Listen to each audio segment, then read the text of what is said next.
The small house used to be my biggest fear. It was hideous, always dark, always cold. There was no privacy. Everything felt like one room. There were no doors, no windows. Everything was open. And yet somehow the light from the outside world never reached inside, as though the sun were hiding away from that horrid house. But of course I knew, like it or not, we would eventually return to that house. And we did, my father and I, alone. The matriarch of the house now gone. The only thing I had feared more than the house then had been losing him as well. He seemed to be changing after the loss of his wife, becoming angry and distant. The once endlessly patient man was reduced to a screaming mess of emotions that he could not process, and I could not but feel bad for him. The following day at the new school had been uneasy, awkward. Everyone in the hall seemed to be avoiding my gaze. I didn't bother trying to understand why.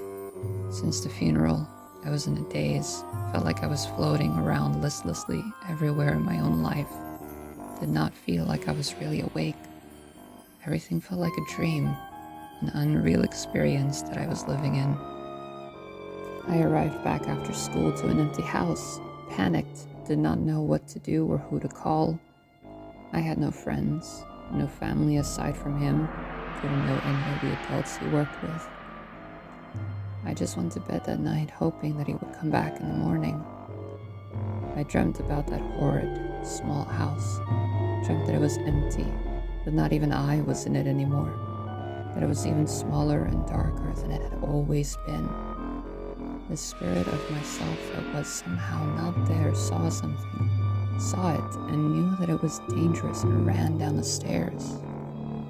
Whatever was chasing me followed me all the way down the stairs and into my father's empty bedroom, and I woke up, terrified. In my half-asleep state, I ran downstairs, mimicking the dream, my heart pounding as I prayed that the bed would not be empty. And it wasn't. Then I touched his shoulder and turned him around, and he was not himself. And I jumped back in fear, believing that I was still dreaming, wishing I would wake up.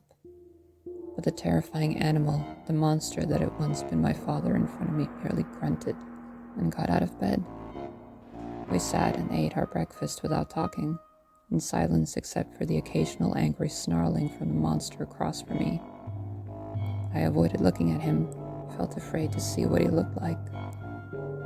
On the way to school, I glanced around the bus. Everyone seemed to be turned into another monster, a smaller version of whatever my father was now. Something with gray skin and a large mane, no real face, but strange and humane features instead. In the halls at school, I avoided everyone else's gaze now as well, kept my head down. I've been avoiding looking at my reflection. I don't want to know whether I've been changed as well, or if I'm the only human left walking around these creatures. I can't wake up from this nightmare, because I'm not dreaming anymore. It's all real, and there's nothing I can do. Thank you for listening and watching. All links and references are in the description below.